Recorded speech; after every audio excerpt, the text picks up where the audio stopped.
षष्ठी रचना। सूक्ष्मवेद से निष्कर्ष रूप संष्टी रचना का वर्णन।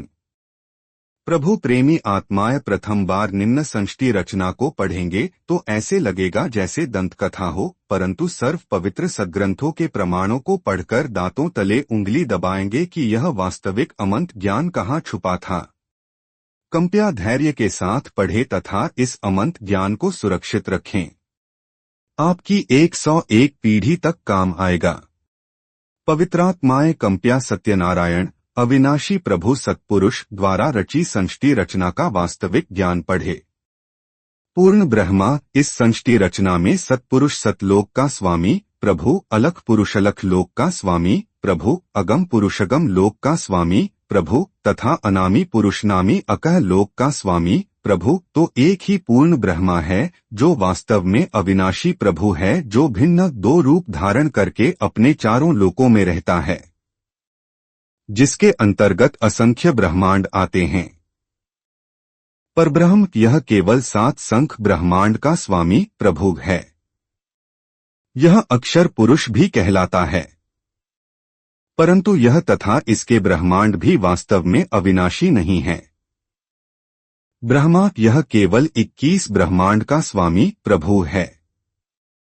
इसे क्षर पुरुष, ज्योति निरंजन, काल आदि उपमा से जाना जाता है। यह तथा इसके सर्व ब्रह्मांड नाशवान हैं। उपरोक्त तीनों पुरुषों प्रभुओं का प्रमाण पवित्र श्रीमद्भगवत गीता अध्याय 15 श्लोक 16 से 17 में भी है। ब्रह्मा इसी ब्रह्मा का ज्येष्ठ पुत्र है, विष्णु मध्य वाला पुत्र है तथा शिव अंतिम तीसरा पुत्र है। ये तीनों ब्रह्मा के पुत्र केवल एक ब्रह्मांड में एक विभाग गुण के स्वामी प्रभु हैं तथा नाशवान हैं। विस्तृत विवरण के लिए कृपया पढ़ें निम्न लिखित संष्टी रचना। कबीरदेव कबीर परमेश्वर ने सूक्ष्म वेद अर्थात कबीरबाणी में अपने द्वारा रची संष्टी का ज्ञान स्वयं ही बताया है, जो निम्नलिखित है। सर्वप्रथम केवल एक स्थान अनामी अनामय लोक था, जिसे अकह लोक भी कहा जाता है।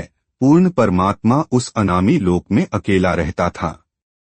उस परमात्मा का वास्तविक नाम कबीरदेव अर्थात कबीर परमेश्वर है। सभी आत्माएं धनी के शरीर में समाई हुई थी। इसी कबीरदेव का उपमात्मक पदवी का नाम अनामी पुरुष है। पुरुष का अर्थ प्रभु होता है। प्रभु ने मनुष्य को अपने ही स्वरूप में बनाया है, इसलिए मानव का नाम भी पुरुष ही पड़ा है। अनामी पुरुष के एक रोम शरीर के बाल का प्रकाश संख सूर्यों की रोशनी से भी अधिक है। विशेष जैसे किसी देश के आदरणीय प्रधानमंत्री जी का शरीर का नाम तो अन्य होता है तथा पद का उपमात्मक पदवी का नाम प्रधानमंत्री होता है। कई बार प्रधानमंत्री जी अपने पास कई विभाग भी रख लेते हैं। तब जिस भी विभाग के दस्तावेजों पर हस्ताक्षर करते हैं तो उस समय उसी पद को लिखते हैं। जैसे गृह मंत्रालय के दस्तावेजों पर हस्ताक्षर करेंगे तो अपने को गृह मंत्री लिखेंगे। वहां उसी व्यक्ति के हस्ताक्षर की शक्ति कम होती है। इसी प्रकार कबीर परमेश्वर कबीरदेव की रोशनी में अंतर भिन्न दो लोकों में होता जाता है। ठीक इसी प्रकार पूर्ण परमात्मा कबीरदेव कबीर परमेश्वर ने नीचे के 3 और लोकों अग्मलोक, अलखलोक, सतलोक की रचना शब्द वचन से की। यही पूर्ण ब्रह्म परमात्मा कबीरदेव कबीर परमेश्वर ही अगम लोक में प्रकट हुआ तथा कबीरदेव कबीर परमेश्वर अगम लोक का भी स्वामी है तथा वहां इनका उपमात्मक पदवी का नाम अगम पुरुष अर्थात अगम प्रभु है। इसी अगम प्रभु का मानव सदृश शरीर बहुत तेजोमय है, जिसके एक रोम शरीर के बाल की रोशनी खरब सूर्य की रोशनी से भी अधिक है। यह पूर्ण परमात्मा कबीरदेव कबीर परमेश्वर अलख लोक में प्रकट हुआ तथा स्वयं ही अलख लोक का भी स्वामी है तथा उपमात्मक पदवी का नाम अलख पुरुष भी इसी परमेश्वर का है तथा इस पूर्ण प्रभु का मानव सदन शरीर तेजोमय स्वज्योति स्वयं प्रकाशित है। एक रोम शरीर के बाल की रोशनी अरब सूर्यों के प्रकाश से भी ज्यादा है। यही पूर्ण प्रभु सतलोक में प्रकट हुआ तथा सतलोक का भी अधिपति यही है। इसलिए इसी का उपमात्मक पदवी का नाम सत्पुरुष अविनाशी प्रभुत है। इसी का नाम अकाल मूर्ति शब्द स्वरूपी राम पूर्ण ब्रह्मा परम अक्षर ब्रह्मा आदि हैं।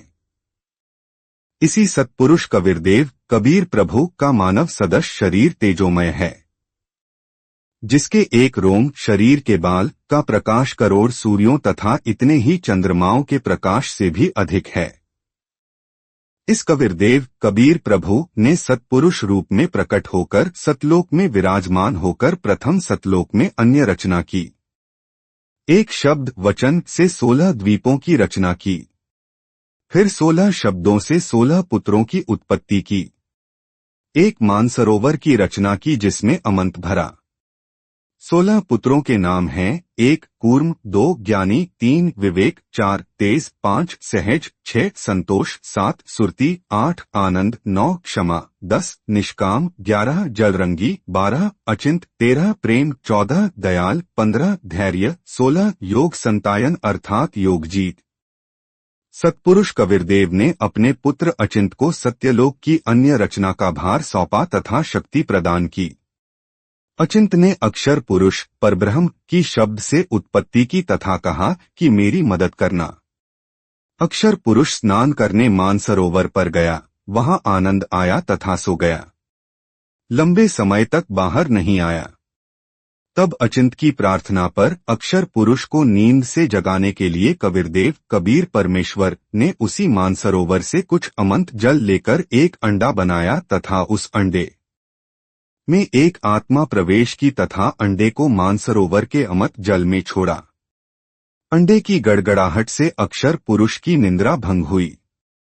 उसने अंडे को क्रोध से देखा जिस कारण से अंडे के 2 भाग हो गए। उसमें से ज्योति निंद्रजन क्षर पुरुष निकला जो आगे चलकर काल कहलाया। इसका वास्तविक नाम कैल है। तब सत्पुरुष कबीरदेव ने आकाशवाणी की कि आप दोनों बाहर आओ तथा अचिंत के द्वीप में रहो। आज्ञा पाकर अक्षर पुरुष तथा अक्षर पुरुष कैल दोनों अचिंत के द्वीप में रहने लगे। बच्चों की नालायकी उन्हीं को दिखाई कि कहीं फिर प्रभुता की तरफ न बन जाए, क्योंकि समर्थ बिन कार्य सफल नहीं होता। फिर पूर्ण धनी कबीरदेव ने सर्व रचना स्वयं की। अपनी शब्द शक्ति से एक राजेश्वरी राष्ट्रीय शक्ति उत्पन्न की जिससे सर्व ब्रह्मांडों को स्थापित किया। इसी को पराशक्ति परानंदनी भी कहते हैं। पूर्ण ब्रह्मा ने सर्व आत्माओं को अपने ही अंदर से अपनी वचन शक्ति से अपने मानव शरीर सदंश उत्पन्न किया। प्रत्येक हंस आत्मा का परमात्मा जैसा ही शरीर रचा जिसका तेज 16 सूर्यों जैसा मानव सदृश ही है। परंतु परमेश्वर के शरीर के एक रोम शरीर के बाल का प्रकाश करोड़ों सूर्यों से भी ज्यादा है। बहुत समय उपरांत क्षर पुरुष ज्योति निरंजन ने सोचा कि हम तीनों अचिंत अक्षर पुरुष एक द्वीप में रह रहे हैं तथा अन्य एक द्वीप में रह रहे हैं। मैं भी साधना करके अलग द्वीप प्राप्त करूंगा। उसने ऐसा विचार करके एक पैर पर खड़ा होकर 70 युग तक तप किया।